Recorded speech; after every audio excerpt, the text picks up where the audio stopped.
Welcome to the Skeptic Zone, the podcast from Australia for science and reason. Here are your hosts, Richard Saunders and Stefan Sojka.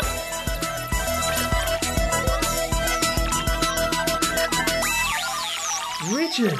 Hello, Stefan. Hello. Welcome to episode 3427 of the Skeptic Zone. It sounds like that, but I think we'll have to wait till next century before that rolls around. In fact, it's episode number 227. Oh, 227. Oh, for a minute there, it feels like that. No, there have been so many episodes. I lost count about, 6 years ago. Did you? Yeah, I did. That's interesting because it wasn't on 6 years ago. So.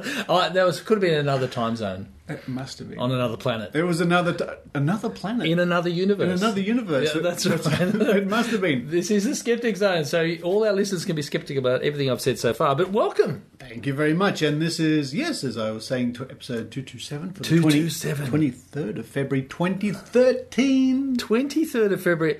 Now, Richard, remind me, because I was celebrating Christmas about 3 days ago. So what happened to the last couple of months? Man, I don't know. I must have been off with the pixies, off with the fairies. Where have you been? Well, I have been in the edit studio working very hard. Oh, yes. On the great musical extravaganza, which is Solar Flare. Yes, you've been using a little bit of your editing flair. I have, and that's not that was a fake clue. Well, it could be a musical extravaganza. We're not saying too much at the moment. It might be, but it might not be either. It may. Who knows? Who knows? We can only find out later. You're just planting little seeds. Yeah, and it's pretty close to completion. I'm aiming for the end of. Realistically, probably mid-March. I think there's a lot of stuff to do. Considering that I've got actually a bit of work to do on it as well, let's say mid-March. That's all very exciting. Yeah, it is. So what have we got happening in this little Zone episode 227? This little Zone episode was, I mentioned on last week's show, there's a water divining challenge coming up in the little town of Mitta Mitta in Victoria. Is that still going? Because that's been going for like years. Well, the mighty Mitta Muster is their annual country fair. Right. Which is fantastic. Yeah. Wood chopping and cows. The whole bit. Judging of sheep and But stuff. the last time they had the water divining was actually 11 years ago. Oh, so it's a bit of a comeback. It's a bit of a comeback. And I was there 11 years ago and I made a documentary called The Mighty Mitta Muster. I saw that. That's on YouTube. And so we're going back and they're getting some people revisiting. So I'm going to be speaking to one of the organisers, a guy by the name of Laurie Smith, who's the president of the Borderline Skeptics. Oh, Borderline Skeptics near the border. Near the border of New South Wales and Victoria, and we're going to be discussing the upcoming challenge. Oh, so as I remember last time, there were quite a few people who put themselves up for the challenge, and they didn't go very well. No one ever does. But they had good reasons why they didn't go well. A lot of interference. I must admit, it's one of the things that we I don't know if we can say look forward to, but we know is going to happen is the excuses. Magnetism. You use the wrong sort of water. Energy. Bad energy. Magnetic fields in the Earth's magnetic field was shifting that day. Sunspots. Sunspots explain everything. Well, no wonder they don't find the water if it's all this other stuff going on. It's been dried up by the sun. Well, that'll be cool because that's going to be 11 years on. 11 years on. Good old water divining. After that, it's Maynard back again with the Maynard Spooky Action talking to Simon Taylor. But is he a musician as well?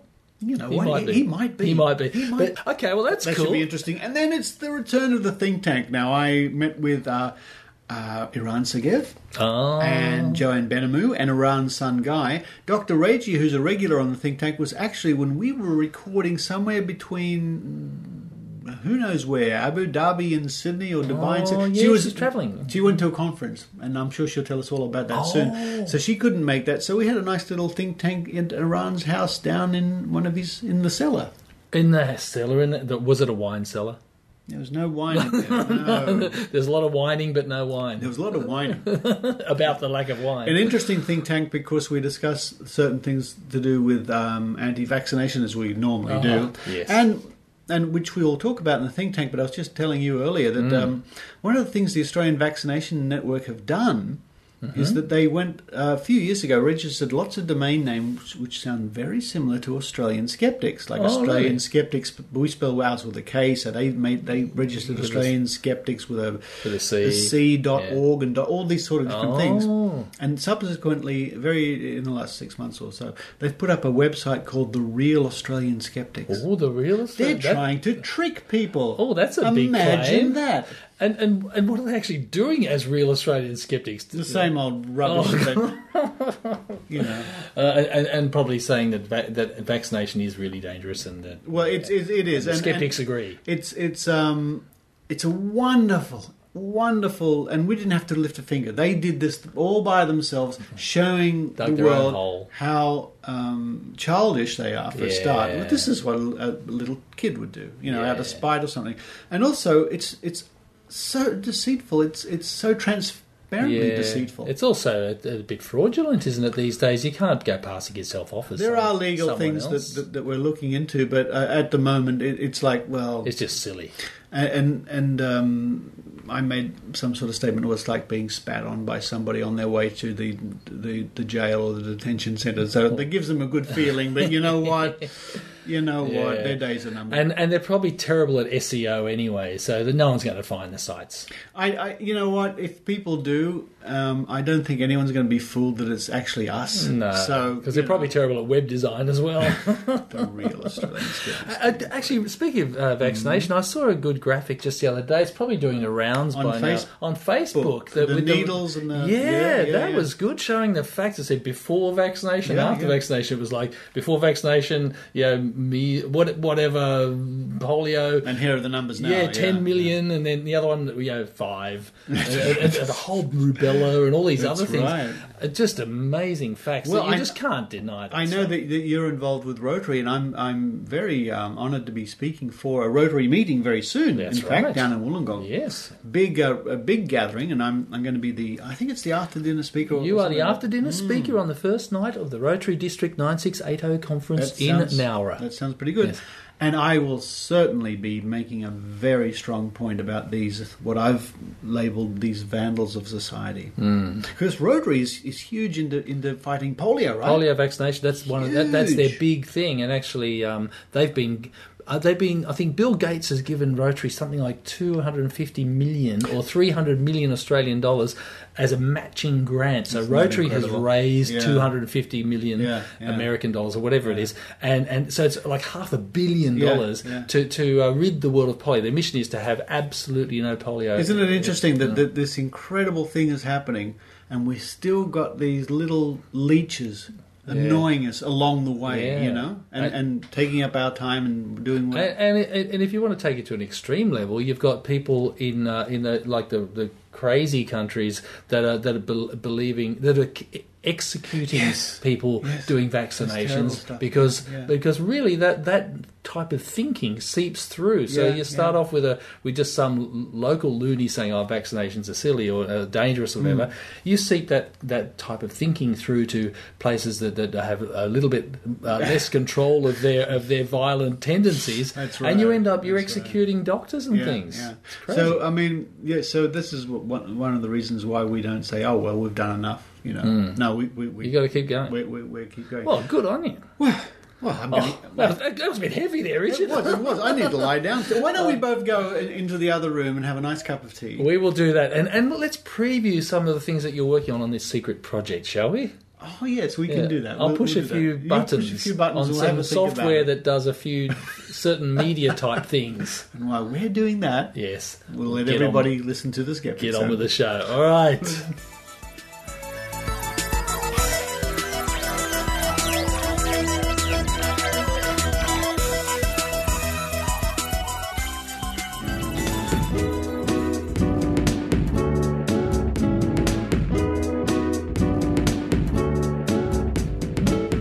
Joining me on the line now, all the way from beautiful Mitta Mitta in Victoria, is Laurie Smith. Hello, Laurie. Hello, Richard. Good to talk with you. Now, my memory is cast back, whenever I speak to you, my memory is cast back to 11 years ago, 2002, when I travelled to Mitta Mitta for the mighty Mitta Muster, and the last big water divining event held by Australian skeptics, and of course you were there too. I was indeed, Richard. Alongside yourself and a lot of the Vic Skeptics, we had a fine time. We did have a good time. It was a great day out, and it was very intense, I remember. There was a lot to do, a lot to organise, but I think the day came off very well, and of course it lives forever, and so do we as younger people in the video, the Mighty Mitta Mitta. Yes, it's quite frightening to look at our former selves in that video. Frightening, yes, I guess in one way you could say that. Oh, we haven't aged a day. Now, of course, I can't remember how many diviners we had turn up for that. It was, I'm guessing, somewhere around 15. You might know better than I. I seem to recall 30 for one of 30? Yes. You may well be right. Which made it the largest divining challenge worldwide. It was a full day, and lots of diviners tried. And out of 20 possible targets, I think from memory, the highest score on the day was 13, which is hardly outside the realms of possibility. I think you and I could do a couple of scans and probably come up with that number ourselves. we probably could. So this year down at Mitta Mitta on the if I'm not wrong, the 10th of March, that's when the test is. That's right. 10th of March, we hopefully will have lots of water diviners descend upon us, and there is lots of money up for grabs. I think it's $110,000. That's right. There's the standard $100,000 Australian Skeptics prize, for which this will be a qualifying round. And one of our local skeptics, Mr. Russell Kelly, is putting in $10,000 of his own money to tack on to the same prize. If anybody qualifies, they'll be eligible to repeat the challenge for the $110,000. Now, it's important to remind everybody, and if there are any water diviners out there considering going down, the tests are designed so a true water diviner could easily pass. Isn't that not right? Well, that's right, Richard. And since the last test, we've had input from water diviners to try and make the test as fair as possible, because you and I, as good skeptics, know that nothing would delight us more than if one of the diviners does come up to the challenge and we get to pay out the money, because then we'll have some new science to investigate. We will indeed, and it's also vitally important that these tests aren't rigged or cheated by either side in any way. They have to be an absolutely fair dinkum test of the water divining skill, if it exists at all. And if it does exist, then this test is designed for it to be a piece of cake. Anyone with water divining skills should just be able to rock up and just blitz it. Well, that's quite right. And as I said, we have had input from water diviners. The last time they were worried that the water samples we took might be stale. So this time we're taking chemically free pure water from the Mitta River just prior to the test.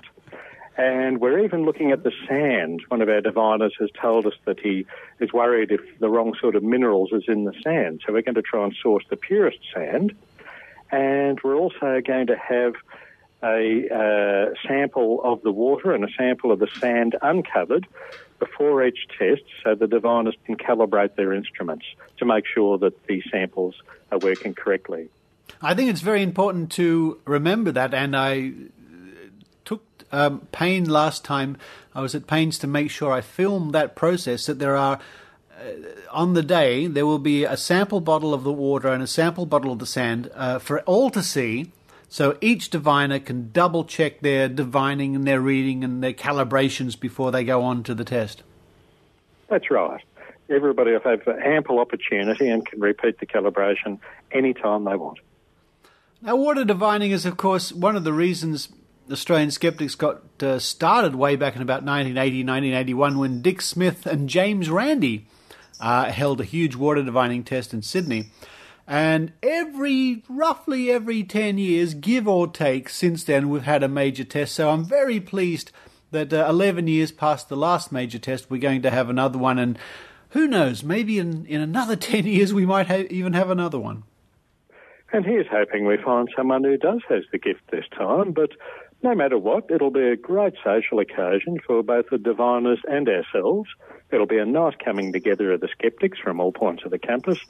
It'll be a jolly good weekend. We'll touch base and have a good time. Oh, that's one of my strongest memories, of course, from the last one 11 years ago. What a great time we had a big barbecue, and then we were chatting and having just a good time together. And then we went and tested all these water diviners, so it was doubly good. And the offer is there. The invitation is wide open, Laurie, for all water diviners to come to Mitta Mitta. How can they find out more information?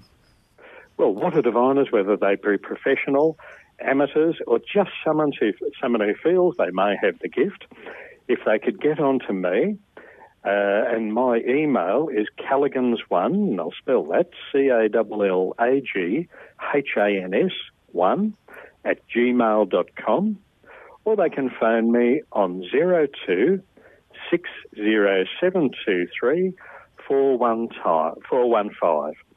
And you better get in quickly before all the spots fill up, because we'll only have enough spots for about 20 or so diviners, because this time we're going to offer multiple tests if they want it for each diviner. Again, giving them every possible opportunity to show to us and to show to science in general that such a skill exists. So everybody, there's the word. If you live in Victoria, if you live in New South Wales, head to Mitta Mitta on the weekend of the 9th and the 10th of March. The mighty Mitta Muster is a wonderful country fair regardless, and you can have fun with us and the water diviners. Oh, and I'd like to mention, Richard, also, if people have internet access, of course, if they could just go to www.mittamitta.com, and they'll come up with the Mitta Mitta webpage and just click on the Water Divining tab, and it's got all the details about the Water Divining Challenge. Great fun, Laurie, great fun. I'll be travelling down a few days before to catch up with you and have a good time. I can't wait to see you, and I can't wait for the challenge. Let the challenge begin. And we look forward to seeing you and all our guests for that weekend, Richard. We'll have a fine time. Thanks, Laurie. Thank you, Richard.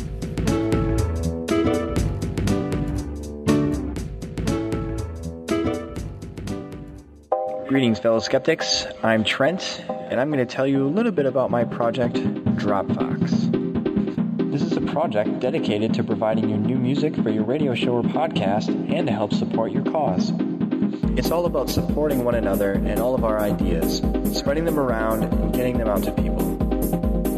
There's a lot of great people out there, like Richard Saunders, providing excellent podcasts and helping us open our minds a little more. And this is my way of giving back, supporting your cause through the music I make for your shows. For more information, please go to dropfox.weebly.com. Again, dropfox.weebly.com.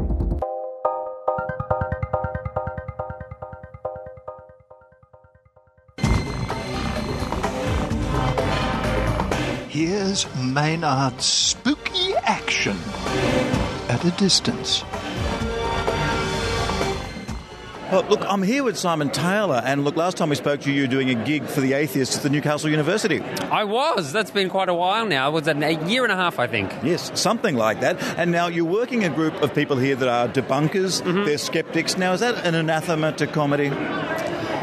I'm not sure. I think what it is that we've got an eclectic bunch from different parts of the world, basically, and we've got different parts of Australia. So I think there's general challenges with comedy in that sense, anyway. So I think them all being sceptical means they know the same references. So that helps a little. Now you are Melbourne-based, and you've done some great stuff around town when there's festivals on with posters and things like that, involving that with your website.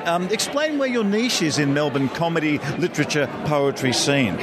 Well, I guess a gag writer is what I do most of the time now. I'm actually writing for The Tonight Show with Jay Leno, so that's kind of a thing that happened in the last 6 months. So my day is filled with writing jokes, topical jokes, news jokes, and then nights I go out and I do stand up about things I care about, like social issues, and that can include skepticism, that can include gender issues, that can include morality and science. So I get to, in my voice, talk about what I want, but also apply my skill to helping write for other people. And of course, how did Jay Leno find out about you? And how it must be great, right? You can write gigs and things for Lost without actually having to be there. That's great. Yeah.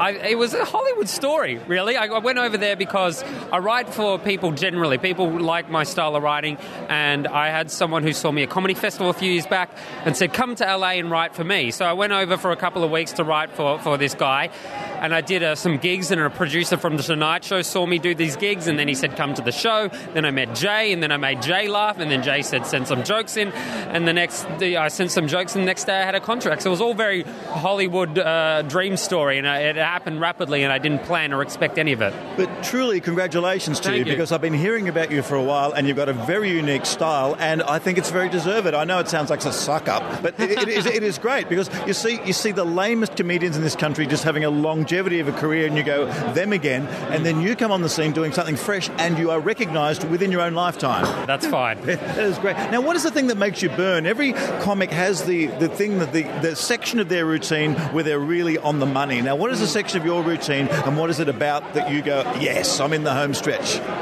I think there's just sort of I like the idea of cutting through the bullshit. I think a lot of comedians do that, but for me it's generally about being the person that I am. I don't like stereotypes, so I don't like men versus women humor. And you'll see in my comedy, it's kind of the antithesis of pigeonholing. And that must annoy you, because basically most commercial radio in the world is based on that.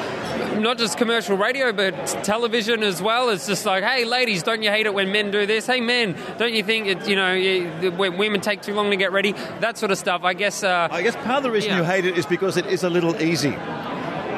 Possibly, maybe. I mean, I know certainly when you have to write for broad audiences, you have to find the easy jokes and what make people laugh. But I think there's also a way to acknowledge that people are diverse. And I think stereotypes lead to assumptions, and assumptions lead to lack of thought, and that comes back to skepticism. So that I think it's still applying skeptic tools to other fields in social issues. Now, can we see you perhaps on the screen in the US at some stage? I mean, and by the way, is writing, when you're actually over in LA, are you boxed off in a little room with like a packed lunch and given a newspaper? How does it work? I mean, because, there's a certain image we have in our mind of these writers, mainly because I'm thinking of the Roseanne show period, which had all that argument with the writers for that show. No, I'll give you a new stereotype. The stereotype is in a cafe with like probably a soy chai latte or something that's not too caffeinated, with a MacBook. That's the writer now. So because we've got the internet, we don't actually have to be in a closed little box room. I generally cafe flounce, I call it. Some people pub crawl, I cafe flounce. Wow. And where do you usually... Oh, hang on. I guess it's a trade secret, but what's the first website you go to get inspiration to write the comedy?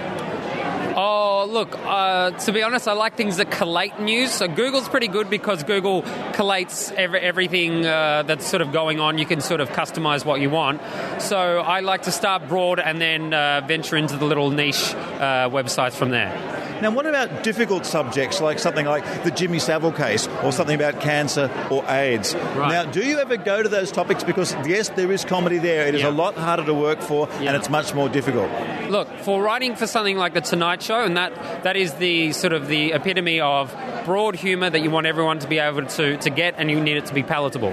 What you can do, if something, say, let me use Hurricane Sandy. That was a big tragedy. Yeah. Everyone's talking about that. So you can't ignore that and not mention it in the monologue, because that's what The Tonight Show is. It's sort of a comedy newspaper. So you learn the skill of taking referring to a topic, but making fun of something that's okay to make fun of. So when Hurricane Sandy happened, you could say New York's been devastated. That's really sad. The worst news is Donald Trump's okay. So you can make fun of Donald Trump, and that's kind of the way around it. In my personal stand-up, I like taking the topics that are uncomfortable and bringing the audience along with me, and that takes effort. That takes bombing for a long time, but you come through at the end and you end up... you're a better person for it. Yeah, it's good for the... character building. Exactly, good for the theatrical soul. And tell me, after you've done one of your own gigs, have you had the person come up to you and go, look, look, Simon, I really don't think you should do this, or you've had someone criticise you heavily and you've had to almost explain your humour to them, which is usually where humour falls down when it has to be explained. Exactly. I think the analogy is explaining comedy is like dissecting a frog. If you want to know how it works, you have to kill it. It has happened only once, actually, and I think it was over... I guess it was over talking about culture, different cultures and races in Australia, and celebrating multiculturalism. And for a white person, that's always tense. So the people who get offended by racial humour are white people on behalf of people of other races, rather than the people of those races. So I like to do a lot of comedy that incorporates people, that talks about different religions and whatnot, and that makes people who worry they're racist uncomfortable. So it's hard to sort of explain and dissect, but some people worry that you're making life tough for them. But Look, and being a skeptical conference here, what's the woo that gets your goat? I think the vaccinations, I guess, becoming even more of a concern as I'm getting older, my friends are starting to have kids. And so it's actually becoming a conversation point in day-to-day life. Because I've had friends who said, "Oh, I wonder if I should get my kid vaccinated." I'm like, what do you mean, wonder? You do it. Like, there's no question about it. And so it's just seeing that's permeated popular culture. It does get my goat, particularly now. That's the hot button topic for me. I'm also heard from a few psychiatrists that probably the most psychopathic people in society are stand-up comedians. I mean, just for example, the language. You say you kill whenever you do a good show, that sort of thing. Do you think they are any more psychopathic than any other breed of society? Well, look, I know we say we killed, or I bombed, or I slayed, or I smashed it. There is a lot of that. I don't know if we're psychopathic other than... Because stand-up comedy is compartmentalisation. Yeah, look, I don't know. Yeah, I think there is a level of being clinical about things. So whether being a clinician is like being psychopathic, then in that case doctors are psychopathic, because you got to separate. I think we've got enough cognitive dissonance to be able to compartmentalise without being too crazy. I have a few psychopathic tendencies, though. I'll give you that. I'll grant you that. Look, I'll let you get back to your hosting work here tonight, and it is great to see an Australian comic who's doing something different get recognised for that. Thank you very much. Always good to chat to you.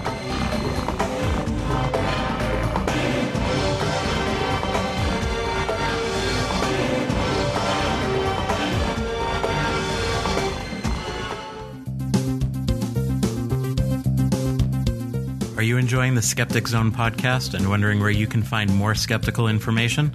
Skeptics on the Net is an online directory for everything skeptical. It features listings for skeptical podcasts, blogs, people, local groups, and more. It also includes the SOTN blog, where people in the know write introductions to their favorite skeptical and pseudoscientific topics. Please visit skepticsonthe.net.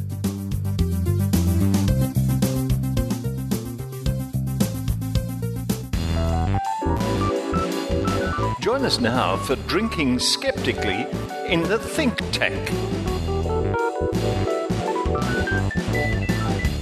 So this is an interesting one. This was like the Bat Cave Iran. He was. This was initially just the under the house with soil and old rugs and broken chairs, and now it's a room. It's a room, and we're very pleased to be here in the second think tank I think we've done in your house, in fact. Yes. Hopefully this is a quieter one. No, we're downstairs in Iran's house. It's like a very new room. It's like almost like a recording studio, which is fortuitous, because before we started, we were actually working on secret project Solar Flare a little bit. So yes. That's very interesting. So I'd like to welcome you to your own house. Thank you. Welcome, everybody. And you have a special guest with us. Hello. This is Guy. Guy is 14, which you can easily tell by the fact that he's about a foot taller than me. Yeah, neat. Actually, he was a foot taller than me yesterday. I'm not sure about today. 2 feet. 2 feet, yeah. And Jo Benhamu. Hello, Jo. Hi, Richard. Good to see you again, too. You too. What a lovely necklace you have on. Oh, thank you. It's a butterfly. It's from Prague. I got it in Prague. That's interesting. I'll be in Prague in a few weeks. Oh, really? Show the listeners. I'm pointing the microphone at the butterfly now. Yes, it's beautiful. Oh, but sorry, where's my manners? Cheers, everybody. Cheers. Cheers. Goodness, yes, thank you for clinking those glasses together. Well, it's great to have a think tank away from our favourite club down the end of the street. Well, it's great to have a think tank anywhere, really. Yes, I'll be off to the Czech Republic in a few weeks. I'm delighted to say that I'll be going to a film... Are they paying by card or by cheque? I had to. Sorry. Oh, boy. Edit. No, I won't edit that. No, I'm delighted to be saying I'm going to be a guest of an international science film festival, and more information about that coming up very soon on the Skeptic Zone, because I'd love to tell you all about it. And I'm also delighted to say at this stage I'll be visiting Oslo and speaking to the local skeptics up there, still working out the details. That's very exciting. And I'll be speaking at QED in Manchester. So, wow. That's a lot of flying. And a message for everybody out there, whether you're a Skeptics in the Pub or you're a skeptical group, the Skeptic Zone is always happy to promote you. Mm-hmm. If you'd like your group being promoted around the world on the Skeptic Zone, drop me a line, richard@skepticzone.tv, and we can organise to have your group advertised. Happy to do that. By the way, the Skeptics in the Pub, I believe most of the groups will be appearing on the skepticsinthepub.org, I think it is. There is a website that started it's a UK website, but I think it's .org. Excellent. So, there's got to be hundreds, right? At least. Yeah, there'll be a lot. I want to go to just in the UK alone. It's my goal to visit every one of them. A lot of pubs getting good business. Sorry? A lot of pubs getting good business. That's true, including the one here in Sydney. Yep. Yeah. In fact, my goal is to visit every one of those, whether the skeptics are there or not. Well, what a lot we have to talk about this time on the think tank, and what an interesting 24 hours it's been, in fact, Jo. It has. There's been a lot going on. There's been a lot going on. Let me kick off straight away with interesting news from our friends at the Zany Homeopathy Plus outfit website. Fran Sheffield, who won the Bent Spoon Award, as listeners may well remember. It looks like the Australian Competitions and Consumer Commission. Consumer Commission aren't very pleased with the Homeopathy Plus, and they've just started legal proceedings against them, as far as I can tell. And this has to do with complaint number 2011/05/004. There you go. Breaches of Section 4.1b, Section 2a, and Section 4c, amongst others, of the code. Obviously. Oh, come and go through everything. I mean, don't... There are too many breaches for me to go through, really, honestly, folks. But some of what the ACCC has written, the delegate maintains that the advertisements that are present on the website www.homeopathyplus.com.au remain in breach of the aforementioned sections, in that statements about the vaccination of humans for potentially serious diseases via various homeopathic remedies have not been verified by the advertiser by providing relevant supporting documents. And so basically they've had to go before the federal court, and Homeopathy Plus are having to defend its claim that homeopathic medicines are a safe alternative to what they've described as largely ineffective whooping cough vaccines. Yeah. And I think I have to say the ACCC have actually always been great when it comes to dealing with this kind of stuff. The ACCC were really the ones who took down power balance bans. Yes, they did. But I think that, it's great that someone like Fran Sheffield is going to really have to get up in court and defend the indefensible. The indefensible. The reason this latest proceeding was brought to my attention is I subscribe to the Homeopathy Plus newsletter, which is no end of laughs. And last night, alert came in. I was about to go to bed. Alert, it says, legal proceedings against Homeopathy Plus. The Australian Competition and Consumer Commission, ACCC, has commenced legal proceedings against Homeopathy Plus Australia Proprietary Limited and homeopath Fran Sheffield. These complaints concerned articles on the Homeopathy Plus website about the effectiveness of whooping cough vaccine and the homeopathic approach to the treatment and prevention of whooping cough. The thing is, Fran Sheffield has been notorious for thumbing her nose at the authorities. Yeah. So she didn't put up the retraction she was directed to, and as I wrote on some blog or some Facebook thing, well, what do they expect? The last time I actually saw her sort of appear in the media to defend herself was when Steve Canane had her on, I think it was on Late Line. Is that what it was? I think does he do that? Yes, or the drum or something like that. No. Late line. It was like, I'm pretty sure it was Late Line. Yes, you're probably right. And I think that was the last time we sort of saw her poke her head above water and so to speak. But in fact, largely why this came about was through Ken Harvey's work. If there's actually a really great Facebook page which was started by Ilias called Stop Homeopathy Plus. So if you want to go on and find out more about what's going on with that, and let us not forget that Fran Sheffield is largely, or has been more or less, and largely in cahoots with Meryl Dorey. Mm-hmm. Although I want to point something out. Well, a couple of things actually with regards to Fran Sheffield. She's a bit of an odd one in several ways. First of all, she has several times stood up against Meryl Dorey and the AVN in regards to the fact that they do not come out as objecting to vaccination, which was a very reasonable position to take from somebody who's clearly not completely there. So for her to be reasonable was a bit of a stretch of normal attitudes and behaviors.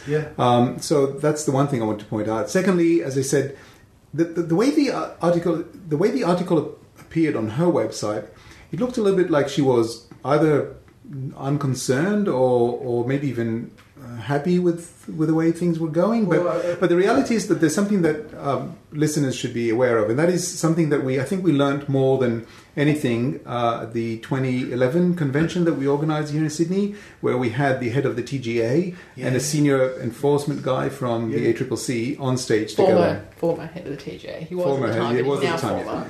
So, but he was there as the head of the TGA, and one of the things that they were asked were around enforcement of situations like these. And the TGA cannot actually do much about homeopaths because they're not registered health professionals, and they don't. And the things they sell are not actually registered as medicines. So basically, it's a consumer issue. On the other hand, the way the ACCC has so far seen this was as something that is basically a matter for the consumers to beware. Yes. So for them to go out of their way and actually do something about something like this is very good, obviously, but it's also not in line with the attitude they've generally taken, especially since they're going after a specific homeopath, a specific website. They're not going after the Homeopathic Association or anything like that. They're going after a specific homeopath. But I have to say, though, one thing about this particular homeopath's website is a lot of them are a bit more cagey about how they make the claims they make. They're trying to dilute the claims. That's it. Oh, he's your son, isn't he? Oh. Well, actually, I thought it may be related to you, Richard. Maybe he is. But no, I take your point, because Fran Sheffield is she's brazen. She's absolutely brazen in the claims she makes. I know, he's... and smug. He's imitating me, folks. He's got his glasses down halfway across his nose. The thing about Fran Sheffield is she is such an utter believer in this. Without, she's so far gone into the worldview that this works, that in her mind, well, why wouldn't she be upfront and honest and say this works and all the rest about it?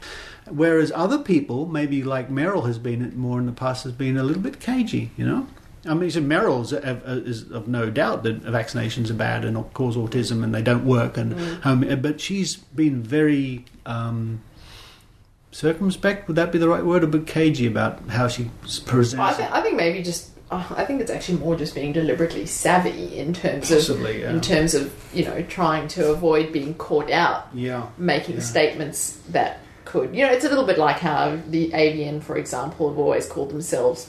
Pro-choice rather. Yes. I think it's just a deliberate choice of language to avoid being caught out and taken to task. But it's also something, I'm not sure about homeopaths so much, but definitely with anti-vax groups around the world, they all have pretty much the same name in different languages. It's quite astonishing. I remember there was this Dutch group that we've talked about probably a couple of years ago now, and there's a group in Germany, and I remember there's a group, I can't remember, I think maybe it was a French group. But these groups, when you translate their names, they're all about information about, it's all about information about vaccines. It's all freedom of choice. It's nothing. None of them are against vaccines. Yeah, and lately, of course, Meryl Dorey's been in all sorts of trouble with so has the Australian Vaccination Network, and they cry universally, an attack on freedom and all this sort of thing. That's their line, you know. I think it's the issue.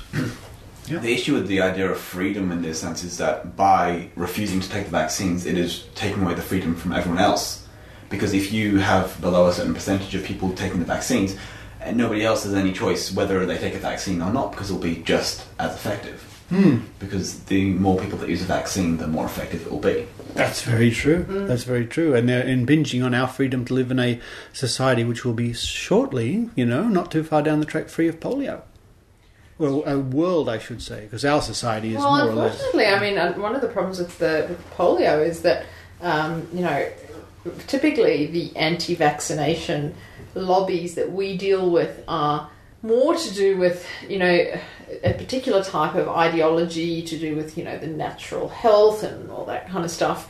When you're talking about getting rid of polio, one of the big problems in a lot of the third world countries where, you know, in places where they still have polio, is that it's to do with religion. So you've got you know, Islamic clerics who are you know, dissuading the population from vaccination. There was that terrible case less than 2 months ago, I think, where a number of vaccination workers were murdered. So, you know, a world free of polio is going to be not so much to do with whether or not we take down groups like the AVN. Yeah. It's something that's a little bit beyond our reach and more reliant on on government and what goes on in those countries. Well, while we're on matters related to the Australian Vaccination Network, the lead story, folks, at the moment on the Australian Skeptics website, which is www.skeptics.com.au, is the storm of controversy and protest about the book Melanie's Marvellous Measles, which has now got a lot of very, very, very negative publicity for the whole of the anti-vaccination movement and people. So I recommend all listeners go to that website, www.skeptics.com.au, and read our report about Melanie's Marvellous Measles. And please go to John Stumble's website and read his absolutely wonderful takedown of Melanie's Marvellous Measles. What John did was he's in the UK, by the way. He's put together. I don't know if listeners are familiar with Roald Dahl's essay that he wrote. Roald Dahl lost his daughter to measles encephalitis and became quite vocal about the importance of vaccination. And he wrote an incredibly touching essay. And it's so relevant today. And what John Stumbles did was that he's taken Roald Dahl's essay and he's written an introduction to it, which references what Stephanie Messenger, the author of Melanie's Marvellous Measles, has done in a really quite ugly way. And I highly, highly recommend listeners seek it out, have a read, and share it with anyone they can. Well, I'll certainly put a link to it on the show notes for this episode of the Skeptic Zone. But we've been discussing this book for quite a while now, and listeners may well remember we came up with all sorts of crazy alternatives like Fred's Fantastic Flu and all this sort of stuff, all in good fun at the time. But as the weeks have gone on, and I've looked at the book more carefully, it's just. I think I said to somebody, I think I even said to the Committee of Australian Skeptics in an email, I said, these people are vandals of our society. And I think they are. Look, I think, though, on a positive note, though, we have had some good wins. I can't quite remember the last time we talked about it, where we were up to with this. You know, we were really struggling. In fact, we've gotten nowhere with Book Depository and Amazon, and really don't think we ever will. But I'm pleased to say that as of a few days ago, the Nile, which is another Australian publisher, took it down off their site, following some very vocal complaints by Carol. And that means that now there are no local publishers who are carrying the book, which is good. That's a good thing. Very happy to hear that. That's a good thing. Still on Amazon, unfortunately, but Amazon will put anything up there. And they will be crying conspiracy. You know, look, the government of Big Pharma have forced these books to be taken off and all the rest of it. Whatever. They always do. And the last thing I'll say about this whole anti-vaccination issue is some time ago it came to the attention of Australian skeptics that the Australian Vaccination Network registered a whole lot of domain names which were very much like Australian skeptics. Mm-hmm. Yeah. And very naughty. So actually, maybe I'll give some details about that. So our website is obviously skeptics.com.au. Yeah. So it's not Australian Skeptics. But what happened was that Meryl Dory personally registered 4 domain names: Australian Skeptics Australian Skeptics with a C .com, I think, .info, .net. It's just four domain names that with Australian Skeptics with a C. And she put some content there, and then nothing major. But then she put together a 4th domain called the realaustralianskeptics.com, and that's where all the content appears. But all the domain names all point to one website, and basically that's supposed to be the Real Australian Skeptics website. And the what's the tagline there? It's accept nothing, doubt everything. Something like that, yeah. Which of course has got nothing doubt to do with everything except nothing. Yeah, so it's got nothing to do with being a skeptic. No. She completely misunderstands, obviously, which is not hugely surprising. Yeah, sure. She misunderstands and misrepresents. At least she's consistent. Yeah, she's consistent. Well, you hope the people that use the website would not accept the website being actually real and doubt that it. Yeah, well, we lodged a complaint thanks to Chris Guest from Victorian Skeptics, who did a lot of work. Yeah. We lodged a complaint through... it's a whole mechanism. I'm not going to go into that. There's a whole mechanism for complaining about websites that cause mischief or that steal the identity of other people. Unfortunately, we failed because it's been determined that we don't actually have copyright over the term Australian Skeptics. Australian Skeptics, yes. Which may be true in the US, actually, where this process took place. It's probably not true in Australia. So we are still looking at other avenues. But the reality is it's not a hugely important matter. But it's something that it's a bit annoying. It's annoying, but it's incredibly telling as to what these people do. Absolutely. I mean, they're misleading about their name for 20 years. Yeah. Why shouldn't they be misleading about our name? I mean, it's just it makes complete sense. They think they were very sneaky and smart, and we've got one over on the Skeptics. Well, okay, that's nice. Go back into your room now. It's like, oh goodness me. Yeah, goodness me. This is the level of these people are at. Look, it's I mean. I must say that we have thought, why don't if it's okay to do that, then why don't we? But you know what? We don't want to be them. We don't want to be like them. We're not going to sink. We're not absolutely. We're not going to sink to that. We could. Level. There's an opportunity there, I suppose. We could pretend to be them and trick people into coming to our website, but that's what stupid people do. Yeah. And people we're above that. We have to be above that.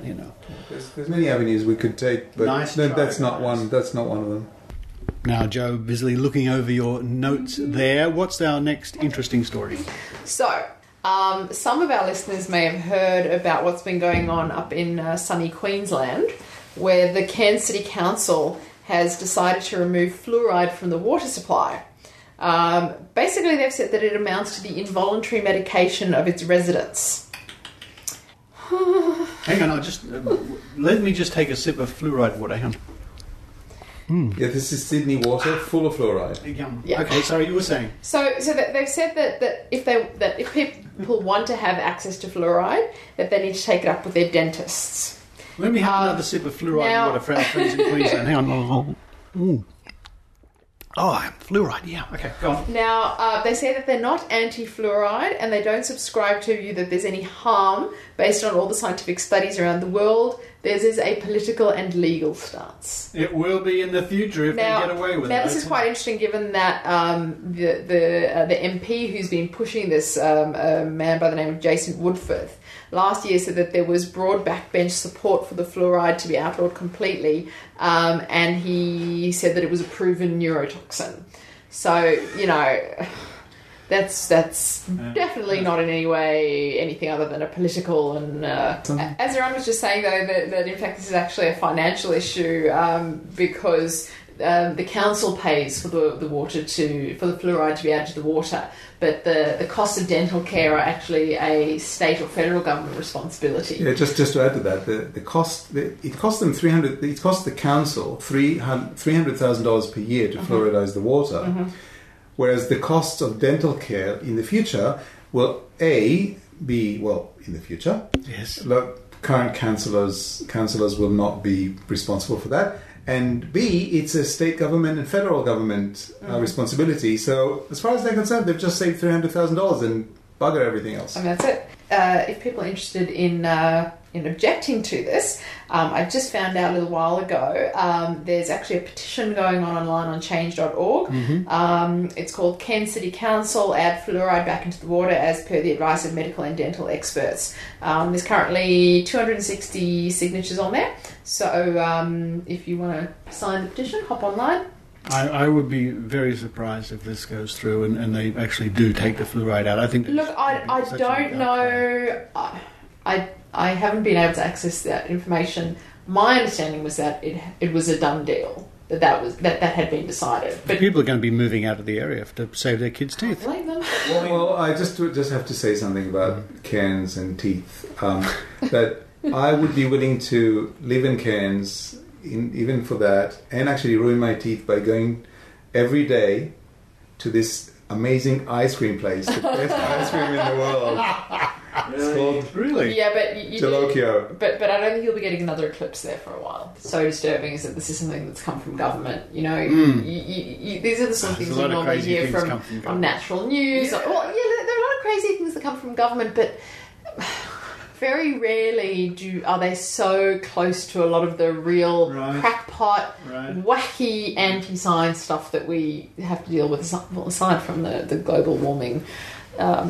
Those who don't believe those people who don't believe in climate change, but that's a whole other issue. But actually, on a serious note, the thing that's kind of scary is how there's several, as you said, there's people that said that they don't believe that there's any particular issue with fluoride. It's just legal issues and so on and so forth. That these people don't particularly think too hard over what the possible implications are, and that by having a couple of whack jobs that will leading these people that they just have not been able to think what's potentially going to happen. That's true. I mean, and again, if it does get up, there's going to be trouble down the line. And clearly, the people who are promoting this aren't able to see the evidence in front of them that if fluoride was a potent neurotoxin, then we would be seeing huge amounts of health problems related to, because the effects of neurotoxins are fairly obvious. Maybe they just like looking at bad teeth. You know what I think is most upsetting to me? One of the things I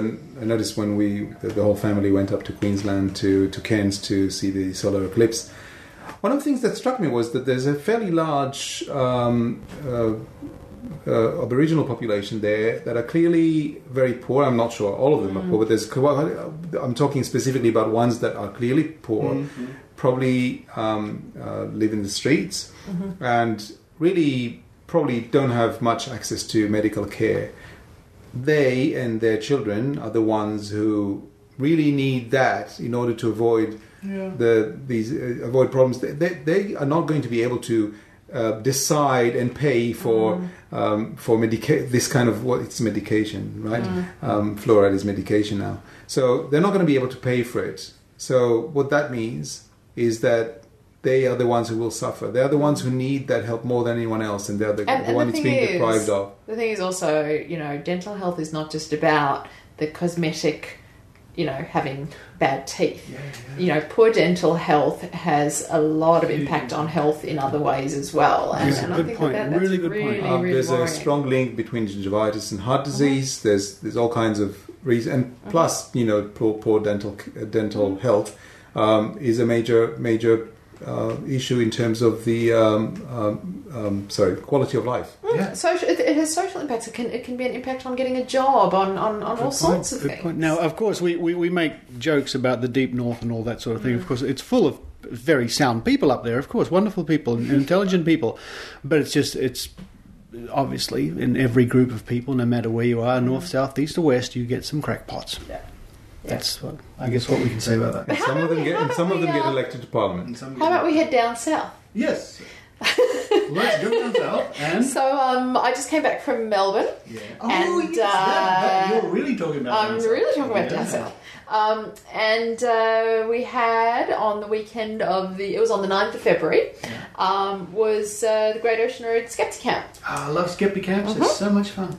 We had a lovely one a year ago, and Mick Vag and the rest of the Great Ocean Road crowd put on a really lovely event. I think there were about 30 people attending. Same venue as last time, just gorgeous spot for it. And we heard some really nice talks. Steve Roberts gave us a talk about the water divining challenge.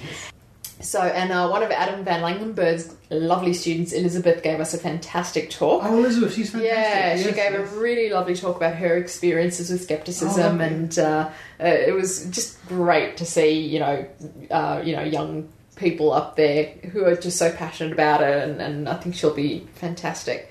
And one of the and I have to say, one thing that we did, which I really encourage other Skeptic camps to do, Lucas Randall actually facilitated a round table discussion, and the topic of the discussion was around the issues of diplomacy and Phil Plate's famous "Don't be a dick," and we just got into a wonderful discussion about how to do skepticism in terms of how we approach people, how we deal with each other, and whether or not we should always be nice.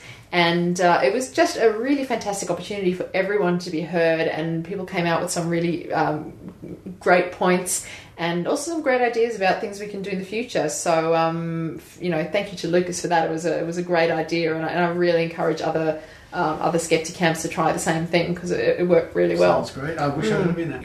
But sadly, as I spied the clock on the wall over there, it's our time has run out. I've got one little thing I just wanted to mention, if that's all right. But before we go, it's actually more of a science story, and it just got me really excited because I thought this was kind of cool. It's got Zuckerberg there. I know. So this just came out today. I spotted on the BBC website. Mark Zuckerberg and a number of other people, entrepreneurs, are starting basically a researcher prize. So this year, they have awarded 11 disease researchers $3 million each, and every year after this, they will be handing out that amount of money to 5 researchers every year. The good guys. Which is just phenomenal. And just some of the... Bill Gates, say whatever you like about Windows, the work he does to... Oh, just incredible. I mean, the work that the Bill and Melinda Gates Foundation have done for health, for medical research is just phenomenal. I think we should give them a Skeptic Zone award. Maybe they'll come and collect it. I think so. But just to give you an idea, some of the winners for this year are Cornelia Bargman of Rockefeller University for the genetics of neural circuits and behaviour. Lewis Cantley of Weill Cornell Medical College for the discovery of an enzyme and its role in cancer metabolism. Another one is Eric Lander of the Broad Institute of Harvard and MIT for the discovery of ways to identify human disease genes. And another one is Shinya Yamanaka of Kyoto University and Gladstone Institute in San Francisco for work on developing artificially derived stem cells. So this year they're giving out 11 of those. So that's $33 million they're handing out. That's Bill Gates. Really nice. He's not going to buy more. So so who is that's Bill Gates and no, it's not Bill Gates. It's Zuckerberg. I think you only mentioned Bill Gates because he's another example. But it's Mark Zuckerberg, and the other ones are the genetics company founder of the genetics company 23.Andme, Anne Wojcicki. And Sergey Brin, co-founder of Google, and Yuri Milner, who's a Russian entrepreneur. They're the sort of the four. Yuri Milner is actually one of the, I think, if I remember correctly, he's one of the biggest investors was one of the biggest early investors in Facebook. So he's actually was rich when he started with that, but he's obviously now a lot richer. Yeah. So one of the winners actually said that she thought that it was a practical joke, because for people to just hand out this amount of money, for research, these days people are crying out for research funding. Yeah, just ask grant money is just thin on the ground. So and there's more and more things to research with every day. Oh, absolutely. And in fact, that's a really important point, because as the world becomes more and more complex, there is just so much to get for the world to get its teeth into, and not enough money to go around. Except if you're in Cairns and you don't drink the fluoridated water, you can't get your teeth into anything. No, but I've certainly got my teeth into this think tank tonight. It's been really nice to have another one. Guy, thank you for sitting in. Hope to see you back again. Eran, thank you for the use of your dungeon. You're most welcome. Down here, it's a very nice little room. And Jo Benhamu, thank you for coming along. Thank you, Richard. And until the next think tank, which I hope is not too far away. We don't have any glasses because we drink water. We do. Here they are. Here we are, folks. Cheers. Cheers.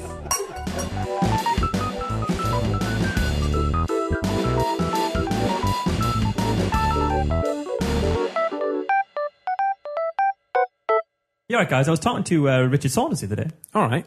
He said if we record a trailer for our podcast, Skeptics with a K, he'd play it on their show. Oh, that's nice of him. That's very generous. It's pretty good. I'm not sure what we could do, though. I mean... Well, I suppose you tell people what the show's about. But it's basically just this. Yeah. But...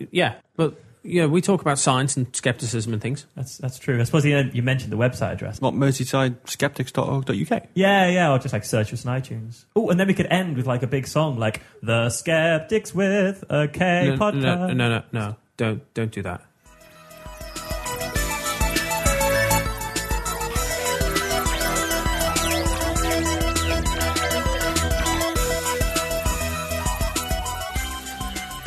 Richard, I'm exhausted. That was a big effort, wasn't it? That think tank especially. No, I'm just exhausted. I see. It's just been a big day. It's been a big day. Now, before we wrap up the show, Stefan, I must say a big thing and a big congratulations for a big birthday you had in the last few weeks. Thank you. And I brought listeners. I brought Stefan a present. You did. You would think I actually turned 5 because you've given me a big bunch of marshmallows. But they're long, twisty marshmallows. Yeah, that's right. And there's 10 of them, which makes 5 times 10. But check it out. I didn't notice this when I bought it. They're fat-free and gluten-free. Are they vaccination-free? I wonder. That's wonderful. I've got 10 sticks of marshmallow for each of my 5 years that I would normally be if I really ate things like this. So thank you very much. Happy birthday, mate. It's it's depressing. No, it's good. It's great, and it's great to just be here, part of the zone again for another year. Yeah, let's just keep it going. I think we should, and there are going to be some exciting reports coming up from all around the world soon. Because you're heading off soon, aren't you? To Munich and then Oslo, then Manchester, then the Czech Republic. So I'll take my microphone. And thank you, listeners. By the way, I really should mention that I said a couple of weeks ago I bought our reporter Travis Roy a new microphone. Oh, yes, you did. Thanks to contributions by the listeners. Your money goes back into the show. Wonderful. And I thought, this is a really nice microphone, so I've bought myself the same one. It's a Zoom H1. It's a great little microphone. We're using it now. So I always have a good mic ready for reports and just anything in case. that happens. Yeah. And it's we're actually talking to it right now. It's pretty nifty because it's just got this one. You set it up and there's just got this one button. You just go bang. Yeah, and recording. The quality's lovely.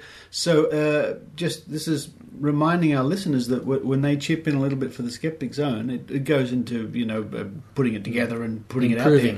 But it also goes into really valuable equipment that we use. So thank you very much. Thank you very much indeed. Yeah. I haven't got anything personally myself, so if anyone wants to send a bit more money, but I won't spend it on equipment. I'll probably buy champagne and red wine with it. But you should. Like I said, I'm exhausted. I need to relax.